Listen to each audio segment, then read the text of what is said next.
अरे डॉक्टर तो बन जाओगे, एग्री। और उसी तरह अगर आपका दिमाग चलना स्टार्ट हो जाए तो आप इंजीनियर बन जाओगे। इंजीनियर डॉक्टर में फर्क होता है। डॉक्टर के एकदम याद कर लेता है, पता होता है ये बीमारी होगी तो ये दवाई देनी है, ये सिम्टम होगा तो ये देखना है। डॉक्टर लोग नर्व्स देखते हैं पहले, जो वैद्य लोग होते थे नर्व्स देख के बता देते थे भाई इस आदमी के अंदर वो बीमारी है। अभी भी ऐसे लोग एग्जिस्ट करते हैं। और मैंने ट्रीटमेंट कराया भी, मैंने दो अलग अलग लोग दिखाए, एक हरियाणा में, एक महाराष्ट्र में, और दोनों के बीच में 2 महीने का टाइम डिफरेंस। मैं दोनों को अपना नाड़ी दिखाया। आजकल के डॉक्टर के पास आप जब जाते हो तो आपको फुल बॉडी चेकअप कितने रुपए लेते हैं, 1000, 2000, 3000। आपको फुल डायग्नोज करके बताएंगे भाई आप में कोई बीमारी है नहीं है। एक्सरे निकालेंगे, ब्लड टेस्ट लेंगे, यूरिन सैंपल लेंगे, क्या क्या नहीं करेंगे, और फिर रिपोर्ट में लिखेंगे भाई आपके अंदर ये सारी बीमारियां हैं। एग्री। पर ऐसे ऐसे लोग आज भी हैं जो आपकी केवल ऐसे नाड़ी पे हाथ रखेंगे, ऐसा 1 या 2 मिनट ही ऑब्जर्व करेंगे और आपको बता देंगे भाई आपके अंदर कौन सी बीमारी है। ये हमारी पावर है आयुर्वेद की। ये अगर डॉक्टर बनो तो अमेजिंग है। पुणे में एक ऐसा डॉक्टर है जो केवल, पुणे एक नहीं 3 4 डॉक्टर है, मैं एक को दिखाया, नाड़ी देखते बोलता है और यस आपका लिवर थोड़ा सा साइज बढ़ गया, दिक्कत अभी नहीं है, बुढ़ापे में दिक्कत आएगा, तो अभी से अगर ध्यान दोगे बुढ़ापा ठीक रहेगा। तो आप लोगों को भी ऐसे डॉक्टर बचाना चाहिए। अब जैसे डॉक्टर की बताइए, अगर आप लोग कभी बीमार पड़ते हो, देखो हम लोग किसी न किसी डॉक्टर पास जाते हैं, कभी रोडे अंकल के पास जाते हैं, कभी हम यहाँ जाते हैं, कभी वहाँ जाते हैं। तो आपकी नॉलेज के लिए मैं आपको एक डॉक्टर बताता हूँ, वो डॉक्टर बहुत अच्छा है, उसका नाम है डॉक्टर गुजारी। आप लोगों ने सुना होगा कैसे। ये R&D जो कॉलोनी है, R&D जो कंपनी है, उसके पास में देखो पेट्रोल पंप है, HP का पेट्रोल पंप है। उसके बाजू में ही आप ध्यान दोगे तो वो एक बिल्डिंग है, उधर डॉक्टर गुजारी गणेश हॉस्पिटल, यस। ये बहुत अच्छा डॉक्टर है। मुझे इसका एक्सपीरियंस आज से तकरीबन 15 साल पहले का है। आज की डेट में अगर किसी को किडनी स्टोन होता है, मेरे को 15 साल पहले किडनी स्टोन हुआ था, तो अगर आप आज की डेट में डिग्गी में किसी डॉक्टर को बताओ, बोलोगे भाई मेरे को किडनी स्टोन है, वो बोलेगा ऑपरेशन करना पड़ेगा, यस यस। तो वो क्या करेगा, बोलेगा किडनी स्टोन है, आपको ऑपरेशन करना पड़ेगा, आपको 40 50 हज़ार का फटका लगाएगा, सीधे सीधे बोलेगा। और आप डर जाओगे यार क्या करूँ क्या नहीं करूँ, और आपको कराना पड़ता है क्योंकि किडनी स्टोन डेंजरस होता है अगर आप उसको ज़्यादा दिन रहे। पर इस डॉक्टर ने मुझे मुश्किल से, I have taken treatment from, yes बेटा कनिष्क का बहुत अच्छा डॉक्टर है, बहुत अच्छा डॉक्टर है। तो इस डॉक्टर ने मुझे एक हफ्ते में विदाउट एनी ऑपरेशन और दवाई मुश्किल से 100 200 रुपए की, उसने बोला देख एक अभी एक अल्ट्रासाउंड करा, मैंने अल्ट्रासाउंड कराया, उसमें 2 स्टोन थे किडनी में, एक 5 mm का था, एक 7 mm का था। मैंने अपने एक डॉक्टर फ्रेंड को दिखाया, उसने मेरे को ही बोला कि यार इसमें ऑपरेशन करना पड़ता है। तो इसने मेरे को क्या बोला डॉक्टर ने, बुझाड़ी डॉक्टर ने, ऑपरेशन की कोई जरूरत नहीं है, यह दवाई देता हूँ, इसको एक हफ्ते खाने का, दबा के पानी पीने का। एक हफ्ते में अब मैंने सोनोग्राफी फिर से कराया, किडनी स्टोन गायब हो चुका। तो ये डॉक्टर का एक्सपीरियंस होता है। ये डॉक्टर क्या है, मरीज को पैसे की तरह देखता है। उस टाइम ये शायद 50 रुपये चार्ज करता था, और आज भी ये, इसका विजिटिंग फीस केवल 200 रुपये है, बहुत ज़्यादा अफोर्डेबल है। अभी रिसेंटली तुमको पिछले महीने केस बताता हूँ। जो मेरा छोटा वाला मुन्ना है उसका नाम है सूर्यवंशी, बड़ा है चंद्रवंशी, छोटा वाला सूर्यवंशी। उस सूर्यवंशी ने क्या किया, 1 साल का था, वो जो आप लोगों ने ऊपर कपड़े टांगते हैं, क्लिप होती है, क्लिप के अंदर एक लोहे की पिन होती है, लगभग इतनी लंबी है, मोटा मोटा 2 सेंटीमीटर की पिन थी। उसने वो निगल लिया और गलती से हमने देख भी लिया। फिर हमने क्या किया, डॉक्टर को फोन किया कि सर ऐसा ऐसा हो गया, सुबह 6 बजे की बात थी। उसने बोला चिंता मत कर, इसको केला खिलाना स्टार्ट करो, और इसको मेरे पास लिया। हमने उसको केला खिलाया, और मैंने उसने मेरे को बोला जा एक्सरे करा खिला। एक्सरे में देखा तो उसके स्टमक तक पहुंच गया था। उसने क्या बोला, सर ये कल निकल जाएगा। मैं बोला और कुछ करना है, बोला कुछ नहीं करना, इसको केवल केला खिलाओ।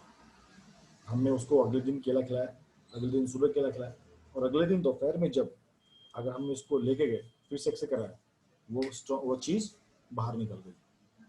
ये डॉक्टर का एक्सपीरियंस होता है।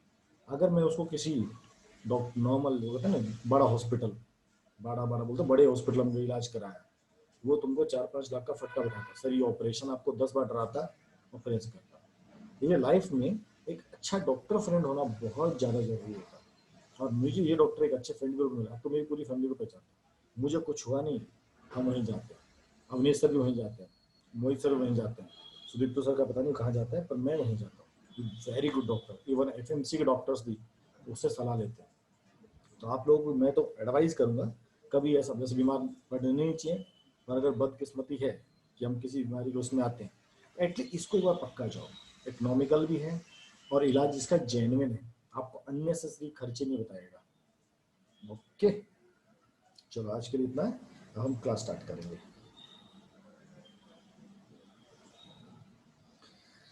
चलिए जी, मतलब बड़े वाले हॉस्पिटल में अगर ऑपरेशन का नाम से हार्ट अटैक ना आना पड़े, बिल्कुल सही बात है, इसलिए तो आपको बताया मैंने। भूमिका ये अपना, जब हम डिगी से, आपका आर्मी स्कूल डिगी है, उसके थोड़ा हम आगे जाते हैं, हमारा R&D आता है। R&D के राइट साइड में आप देखोगे एक HP का पेट्रोल पंप है, इट्स बिफोर जस्ट विश्रामवाड़ी। तो विश्रामवाड़ी ऊपर चलता है टैंक रोड, उसके राइट साइड में गणेश हॉस्पिटल, सेकंड फ्लोर पे आपको दिखाई देगा। बहुत अच्छा डॉक्टर है सर, आपके फ्रेंड ने 3rd प्लेस अचीव किया। यस डियर, और वो भी पुणे भी आने वाला है, और मोस्टली 13 सितंबर को मैं उसका सेशन रखूंगा। मेरा बेस्ट फ्रेंड, मतलब वो मेरे दोस्त में कैसे बना, ये इंटरेस्टिंग स्टोरी। 12th के बाद जब मैं NDA का एग्जाम दिया, तो हम दोनों का SSP आया, और मैं रहता था ग्वालियर में और ये था अम्बाला में। तो मैं ट्रेनिंग के लिए कुछ 15 दिन का SSP का कोर्स था, मैं अम्बाला गया था, ये भी वहीं आया, मैं इसको फर्स्ट टाइम वहाँ मिला। फिर क्या हुआ, हम दोनों SSP के अलग अलग हमारे सेंटर्स थे, मैं फर्स्ट डे स्क्रीन आउट होकर आ गया, ये भी शायद फर्स्ट डे स्क्रीन आउट था। हम दोनों ने AIT एग्जाम दिया था, और AIT एग्जाम हम दोनों क्लियर हुआ। और जब हम AIT गेट पहुंचे, हम दोनों एक साथ ही AIT गेट पहुंचे, तो हमको याद आया हम अम्बाला में मिले थे। उसके बाद से हम लोग 4 साल रूममेट रहे। मैंने जितने भी प्रोजेक्ट्स किए थे, ये मेरे साथ सेम था। मैंने जो भी कॉलेज में टेक्निकल नॉन टेक्निक जो किया ना, ये मेरा रूम पार्टनर उनके साथ हर प्रोजेक्ट पार्टनर था। 4th ईयर में मैंने प्रोजेक्ट साथ में किया। इवन हमारा फर्स्ट कैंपस भी दोनों के साथ में था। पर इसको आर्मी में जाने का बहुत क्रेज था, ये आर्मी का इंटरव्यू देता और कैंपस के साथ साथ में इसका आर्मी में सिलेक्शन हो गया था। तब ये मिलेगा, मोस्टली 13 को मैंने प्लान किया, 13 सितंबर आपका संडे रहेगा, तो शाम को टाइम ये जब भी फ्री रहेगा, इसको मैं इन्वाइट करूंगा। और ये बहुत डेडिकेटेड है, बहुत, मतलब जिस चीज़ के पीछे पड़ जाता है ना, मैं वो बोलता हूँ, आपको किसी चीज़ के पीछे सक्सेस पाना है, आपको उसके पीछे पढ़ना पड़ता है। ये वर्चुअल रनिंग अमेजिंग 5000 किलोमीटर है, मतलब 5000 किलोमीटर आपको कंटिन्यूस साइकिल रन करनी है। हम 2-3 किलोमीटर की बात नहीं कर रहे। जो रेस अक्रॉस अमेरिका होता है, ये one of the biggest race India में होती है। ये छोटे मोटे रेस तो जीत चुका है, ये गोवा में होता है। अभी ये रिसेंटली, ये जैसे अगले महीने आ रहा है, ये ले जा रहा है। किससे जा रहा है? साइकिल से जा रहा है। सर, डेडिकेशन चाहिए होती है। मैं सोचूं तो ना जाऊं। पर इसके अंदर अखिलेश, ये जो रेस होती है, आपको ब्रेक लेना, आप लोग, बाकी लोग, ये लोग खाते पीते भी साइकिल पे हैं। मुश्किल से ये लोग जब ये 5000 किलोमीटर की रेस हुई ना, ये 20-22 घंटा ये साइकिल चलाते हैं, खाते भी गाड़ी पे हैं। फिर वॉशरूम जाते हैं, बस, अदरवाइज नहीं। और ये मतलब इन्होंने, इसने जो रेस होता है कुछ 10-12 दिन ही चलता है, बड़ा अमेजिंग होता है। मतलब इसको कहते हैं डेडिकेशन। तो आप भी इनसे पक्का सीखोगे डेडिकेशन क्या होती है। अभी तो मैंने उसको बोला था, मेरे से बात हुआ कि चल यार मैं तेरा एक सेशन रखता हूँ बच्चों के लिए, बच्चों को थोड़ा इंस्पायर कर। बोला हाँ मैं करूँगा, तो वो एग्री आप लोगों के लिए। अभी वो लेफ्टिनेंट कर्नल है, और अभी बेंगलोर में पोस्टर है। तो ऐसे हमारे बहुत सारे मित्र हैं जिनसे हम आपको तुमको मिलाते हैं। पर आप लोग डेडिकेटेड हो, एम पाने के लिए डेडिकेशन होना बहुत ज़्यादा जरूरी है। हम लेथर्जिक हो जाएंगे ना, हम कभी कुछ भी अचीव नहीं कर पाएंगे। ठीक है, मैं आर्मी स्कूल डी की प्रिंसिपल से मिला था, मैं मैडम से, मैडम बहुत अच्छी, मैं आर्मी स्कूल डी की प्रिंसिपल से मिल के आया था परसों। Amazing personality. तो जो भी आर्मी स्कूल डिग्री में, आप समझो तुम्हारा एजुकेशन का लेवल चेंज होने वाला है। मैडम ने मेरे को कहा था सेशन रखने के लिए, तो मैं उनसे बात करूंगा। तो अगर ये आपको, ये हो सकता है ये आपको स्कूल में भी सेशन दे, मैं मैडम से कल ही बात करूंगा, he is ready to give session. ठीक है, चलो क्लास स्टार्ट करें। चलिए, मैंने कहा था मैं, हम आपको आज न्यूमेरिकल्स कराएंगे, ठीक है ना। तो हमने कल पढ़ा था एक्सेलरेशन ड्यू टू ग्रेविटी, और आज ही मैंने चेक किया है, काफ़ी लोगों ने अभी भी अपलोड नहीं किया है। प्लीज़ आप लोग होमवर्क करें, इंपॉर्टेंट है। और श्रावणी ने मेरे से अपना वो मांगा था मार्क्स का। एक्चुअली मैं पूरा एक एक्सेल शीट बना, अब तक जितने भी टेस्ट हुए, ऑलरेडी डाटा एंट्री लगभग हो गई है, 1-2 दिन और लगेगा। तो जितने टेस्ट अब तक हुए हैं, उसका एक PDF फाइल में आप लोग को भेजूंगा, और आपका एक पेटीएम भी 1-2 वीक में होने वाला है, याद रखना। ठीक है, तो हमने कल पढ़े थे एक्सेलरेशन ड्यू टू ग्रेविटी। जी का वैल्यू अर्थ पे कितना आया था, जल्दी बताओ फटाफट, एक हल्का रिवीजन हो जाएगा। हम होमवर्क हार्डली 10-11 बच्चों ने अपलोड किया। यस, अर्थ पे ग्रेविटी कितना है, 9.8। चलिए, ओ गायत्री 6.7 ना बेटा। अब ये बताइए, acceleration due to gravity pole पे ज़्यादा होता है, इक्वेटर पे ज़्यादा होता है? Yes, acceleration due to gravity is more at pole और इक्वेटर। गुड, ये पोल्स पे होता है। ये पोल्स पे क्यों होता है, why, what is the reason? Reason लिखो एक लाइन में, जस्ट 2-3 वर्ड में। पोल्स पे इसका, इक्वेटर से ग्रेविटी ज्यादा होता है पोल्स पे, वाई? आप एक सेंटेंस में क्या लिखोगे, वाई?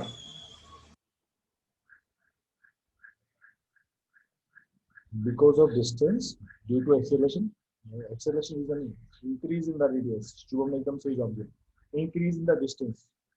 आपको बिकॉज ऑफ डिस्टेंस नहीं लिखना, आपको राइट स्टेटमेंट लिखना चाहिए।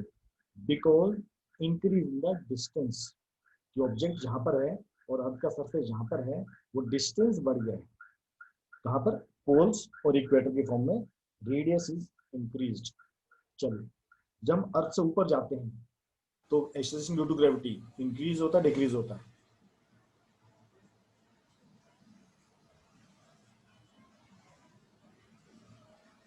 सब लोग रिप्लाई दिया करो, 2-3 रिप्लाई दे फटाफट, रिप्लाई सबका आना चाहिए फटाफट। मुझे समझेगा ना आप लोगों को समझ में आ रहा है नहीं आ रहा है। गुड, डिक्रीज होता है। चलिए, अर्थ के अंदर जाएंगे तो तब क्या होगा, इंक्रीज होगा, डिक्रीज होगा?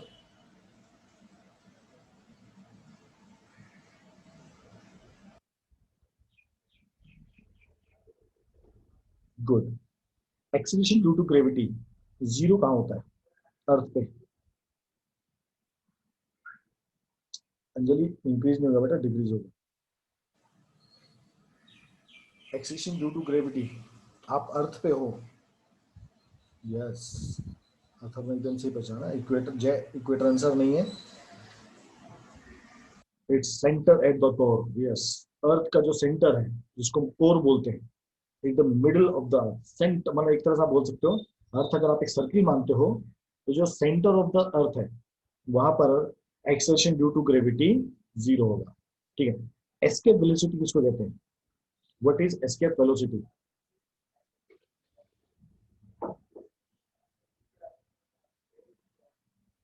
What is escape velocity?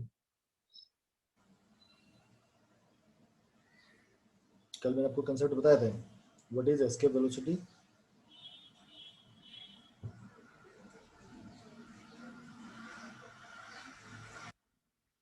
Yes, to escape the gravitational force of the earth and it should be greater than 9.8। Pranav Jay Mayur zero zero क्यों लिख रहे भाई, जीरो थोड़ी होता। एस्केप वेलोसिटी वो वेलोसिटी होता है जो अर्थ से बाहर जाने के लिए हमको यूज करना पड़ता है, and it will be always greater than 9.8 metre square. अच्छा, आपको नहीं समझा, ओके, चलिए समझा देता हूँ वापस।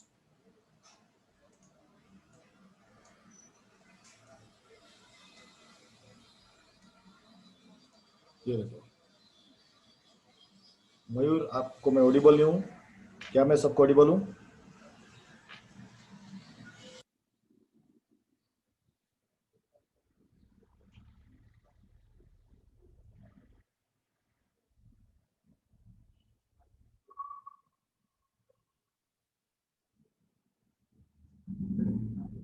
यस, ये देखो, अगर मैं अर्थ पे हूँ और ये मेरा क्रस्ट है, यहाँ पर मेरा रॉकेट है, ठीक है, अभी हमने पढ़ा था क्रस्ट पे जो जी का वैल्यू होता है 9.8 मीटर पर सेकंड स्क्वायर होता है।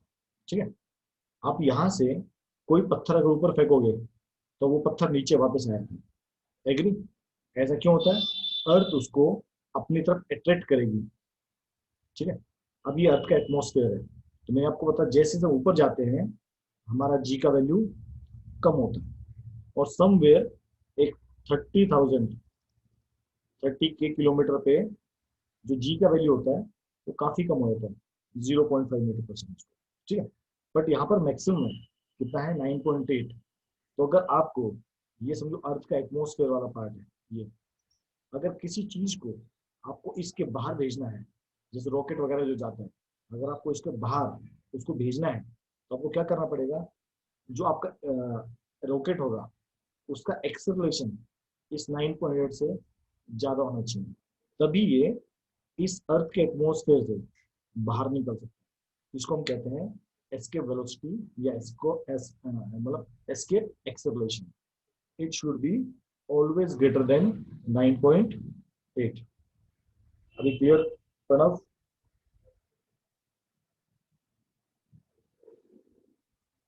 जय क्लियर? Mu clear? यस। अभी हम आज की न्यूमेरिकल्स करेंगे। ये न्यूमेरिकल्स बहुत इंपॉर्टेंट है, जो आपको कभी भी अगर आप कैलकुलेट करना चाहो, खुद भी एक्चुअली में कैलकुलेट कर सकते हो कि भाई कितनी मेरे को एक्सेलरेशन देना पड़ेगा कि हम बाहर निकल जाएंगे अर्थ के एटमोस्फेयर से, ठीक है। तो न्यूमेरिकल स्टार्ट करने से पहले कुछ इंपॉर्टेंट चीजें हैं।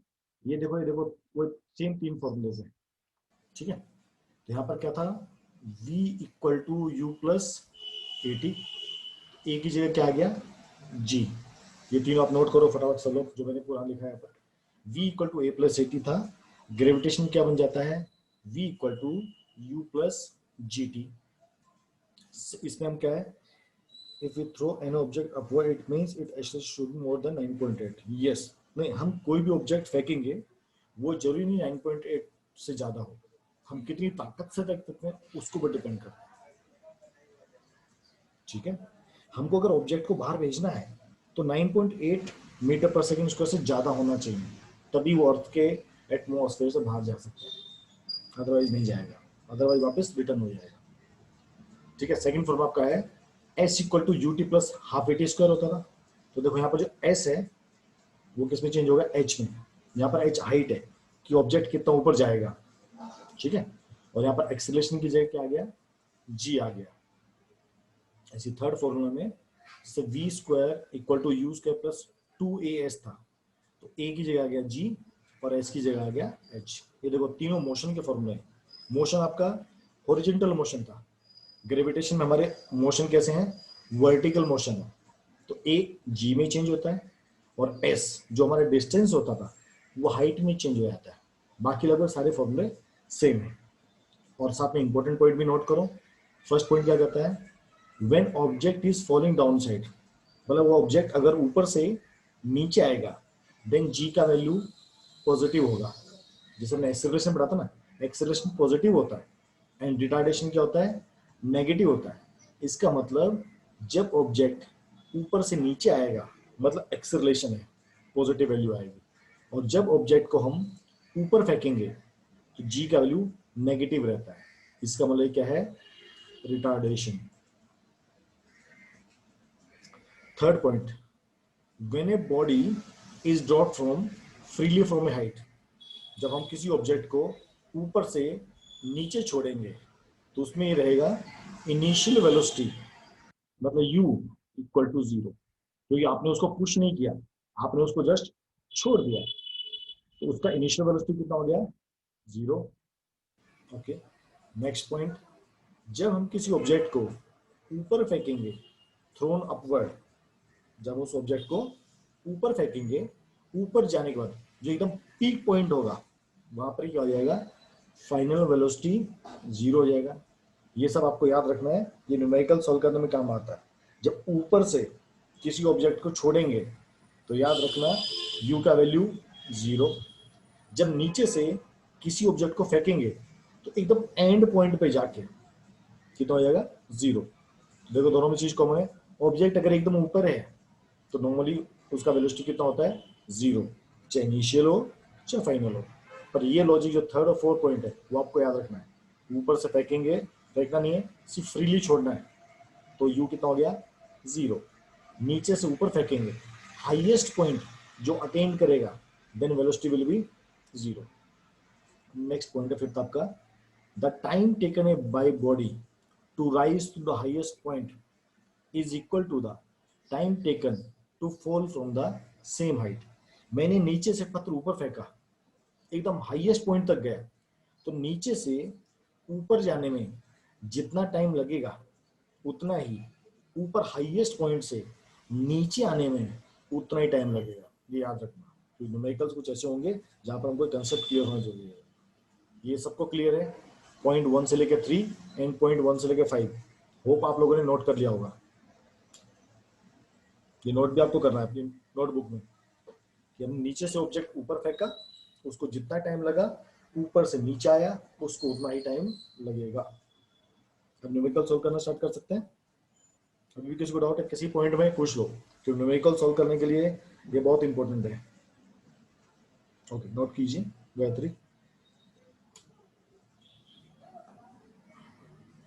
हाँ, topic is very interesting. Physics अपने आप में एक अमेजिंग चीज है। मैंने कहा ना, फिजिक्स भी बहुत अच्छी है, बायो भी अच्छी है, हमारा इंटरेस्ट क्रिएट होना जरूरी होता है। और इंटरेस्ट पता कब क्रिएट होता है? जब वो कोई वैसे पढ़ाए। जैसे मुझे अगर इंटरेस्ट होगा ना, तभी मैं आप में इंटरेस्ट क्रिएट कर सकता हूँ। मुझ में इंटरेस्ट नहीं है, मैं समझूंगा पढ़ाना यार बोरियत से पढ़ाना, क्या फायदा होगा पढ़ा। टॉपिक को इंटरेस्ट बनाना होता है, हर टॉपिक में इंटरेस्टेड होता है। इवन ज्योमेट्री भी इंटरेस्टिंग है।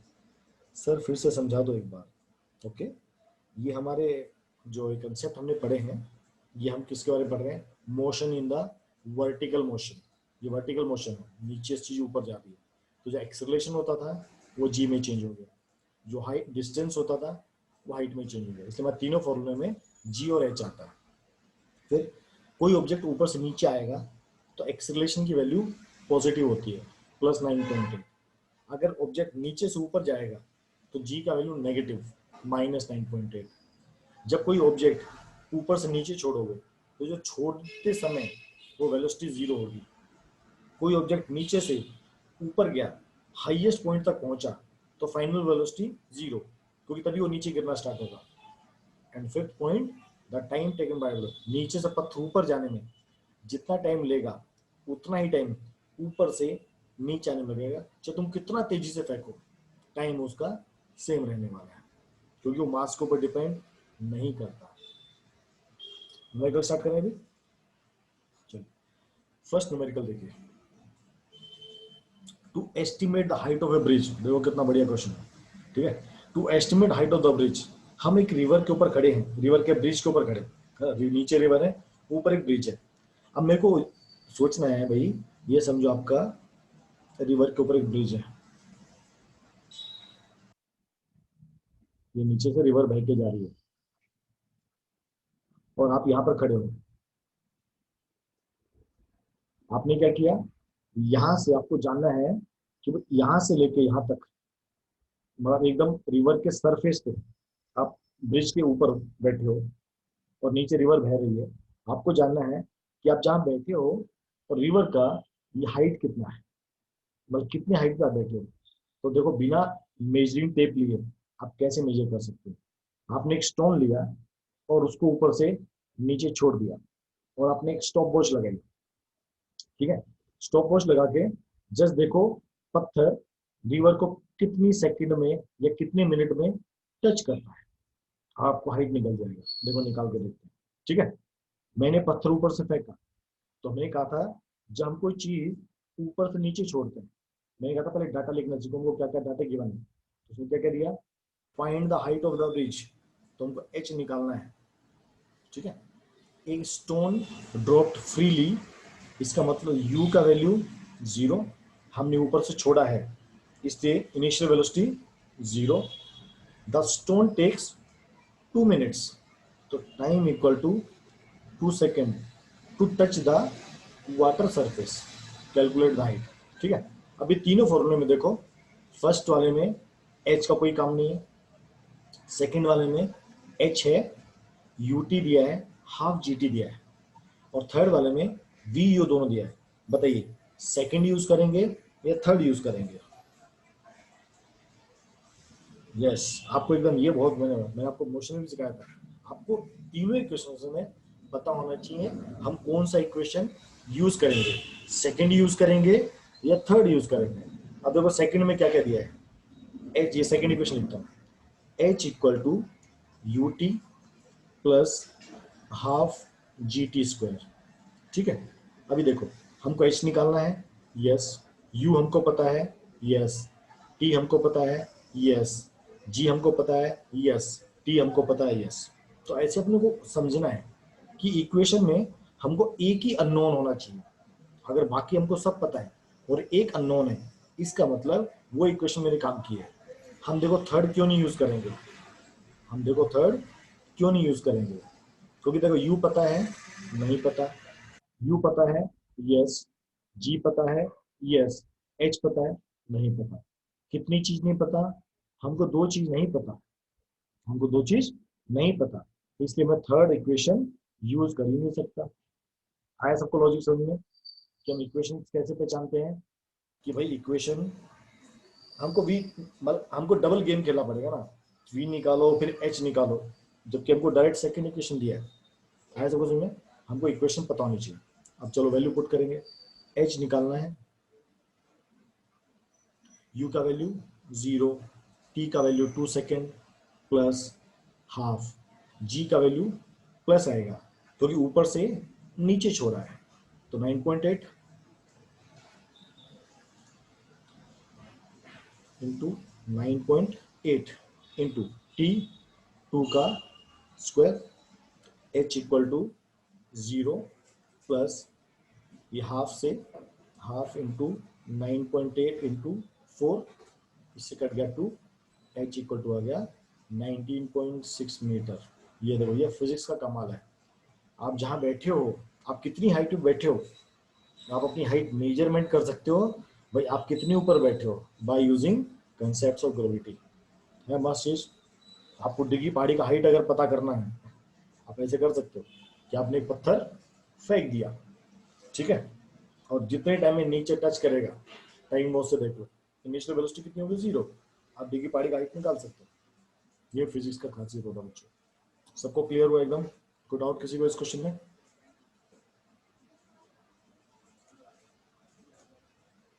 एकदम मस्त कंसेप्ट। ये सारे क्वेश्चन उसी तरह हैं जैसे हमने मोशंस के क्वेश्चन पढ़े। चलिए सेकंड क्वेश्चन, पहले हम डाटा लिखेंगे कि हमको डाटा क्या क्या गिवन है। When a ball is thrown vertical upward, अब हमने पत्थर ऊपर फेंका है, बॉल ऊपर फेंकी है, it goes through a distance of 19.6, मतलब उसने एच 19.6 मीटर हाईएस्ट अचीव किया। इसका मतलब ऊपर गया, सबसे ऊपर गया है, इसका मतलब v का वैल्यू 0 है ना। वही मैंने बताया था कि पत्थर ऊपर फेंकेंगे, सबसे हाईएस्ट पॉइंट जब टच करेगा तो v का वैल्यू 0। उसने फाइंड द इनिशियल वेलोसिटी, तो हमको u निकालना है, question mark. The time taken to rise to the highest point, और हमको टी भी निकालना है। गुड, इसमें तो दो दो निकालना है, ठीक है। अब ये बताओ हम फर्स्ट कौन सा इक्वेशन यूज करेंगे। अब यहाँ पर g का वैल्यू कितना हो गया, ऊपर फेंका है, तो -9.8 मीटर पर सेकेंड स्क्वायर। तो अगर मेरे को u निकालना है फर्स्ट, तो बताइए मैं फर्स्ट इक्वेशन यूज करूंगा, सेकंड यूज करूंगा या थर्ड यूज करूंगा? यस, पहले हाँ, यस पहले सेकंड यूज कर, पहले थर्ड यूज करेंगे। अगर यू वी निकालना है, अगर यू सॉरी अगर यू निकालना है थर्ड यूज करेंगे। थर्ड इक्वेशन क्या है, v square equal to u square plus 2gh। V पता है, यस। 0 का स्क्वायर, यू पता है, नहीं पता, प्लस 2, जी का वैल्यू -9.8, एच पता है, यस 19.6। अभी क्या बन गया, 0 equal to u square minus, ये आपका हो जाएगा 19.6 इंटू 19.6, इसको एज इट इज आरएचएस में ले लो, तो क्या बन गया आपका यू स्क्वायर इक्वल टू, अब प्लस हो जाएगा 19.6 इंटू 19.6, दोनों का स्क्वायर रूट कर दो, तो यू का वैल्यू आपका आ गया 19.6 मीटर पर सेकेंड। मतलब आपने इतनी स्पीड से आपने पत्थर फेंका था, आपके हाथ में पत्थर था, आपने जो पत्थर फेंका, तो आप देखो आप कैलकुलेट कर सकते हो कि 19.6 मीटर की आपने स्पीड से पत्थर फेंका है। सबको क्लियर है वाला कंसेप्ट? अब सेकंड बचा है टाइम निकालना है। तो टाइम के लिए हम लोग फर्स्ट इक्वेशन यूज कर सकते हैं। तो v इक्वल टू क्या है, u plus a t. V हमको पता है कितना, 0। u पता लग गया 19.6, मतलब ए की जगह जी आएगा, सॉरी। तो माइनस 9.8 इंटू टी, इसको यहां ले जाओ। तो 9.8 टी इक्वल टू 19.6, टी का वैल्यू आ गया 2 सेकेंड। आपने जब पत्थर नीचे से ऊपर फेंका तो 2 सेकेंड में ये एकदम हाईएस्ट पॉइंट पर पहुंच जाएगा। Sir please explain last part again. Okay, हमारे v का वैल्यू आ गया, ये सबको समझ में आ गया। अब वो किसका वैल्यू निकालना है, t का वैल्यू निकालना है। तो t के लिए आप इक्वेशन 2 भी यूज कर सकते हो, आप इक्वेशन 1 भी यूज कर सकते हो, दोनों एलिजिबल है। तो फर्स्ट इक्वेशन क्या थी, v equal to u plus g t. V का वैल्यू पता है, यस, 0 होता है। u का वैल्यू अभी हमने निकाला है, कितना है 19.6। जी का वैल्यू हमको पता है कितना है, -9.8। क्या बच गया, केवल टी। हमने वैल्यू देखो पुट की, 0 इक्वल टू 19.6 माइनस 9.8 इंटू टी। इसको मैंने यहाँ पर शिफ्ट कर दिया, तो क्या बन गया 9.8 टी इक्वल टू 19.6। तो टी इक्वल टू हो गया 19.6 डिवाइड बाई 9.8। इसको कट करेंगे तो 2 सेकेंड आपका आ जाएगा। क्लियर? अभी शुभम और गायत्री क्लियर हो आपको? चलिए गुड। तो बहुत जैसे हमने मोशन से क्वेश्चन किए थे वैसे क्वेश्चन है।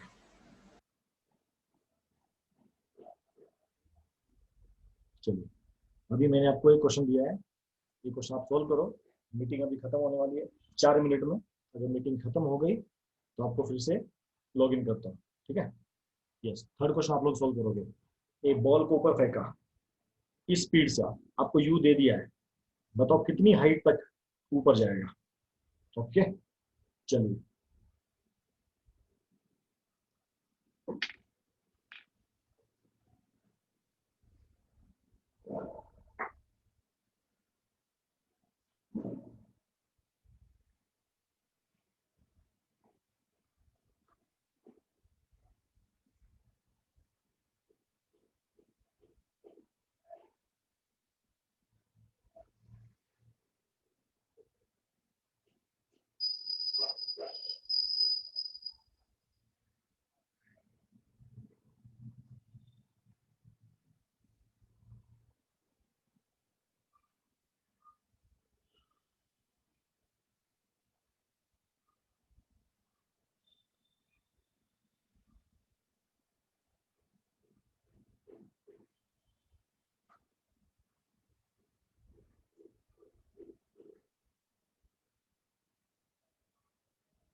Again, you are leaving. How come यार? आप लोग फोन को प्लीज रिचार्ज कर कर करो. चलिए 1 मिनट बाकी है, तो किसी निकाला अटेंडेंस दे दो आर्यन, मतलब मेरे को बाद में बता देना क्या प्रेजेंट है, ठीक है. चलिए, बॉल को ऊपर फेंका, इसका मतलब u का वैल्यू आपको दिया है, u इक्वल टू 15 मीटर पर सेकेंड, v का वैल्यू 0, h हमको निकालना है, g का वैल्यू -9.8 मीटर पर सेकेंड स्क्वायर. कौन सा इक्वेशन यूज करेंगे? हाइट निकालना, थर्ड इक्वेशन. एग्री? तो v square equal to u square plus 2g h. v कितना है? 0 स्क्वायर. u कितना है? 15 का square plus 2 minus 9.8 into h. 0 equal to 15 का स्क्वायर 225 होता है, माइनस 19.6 h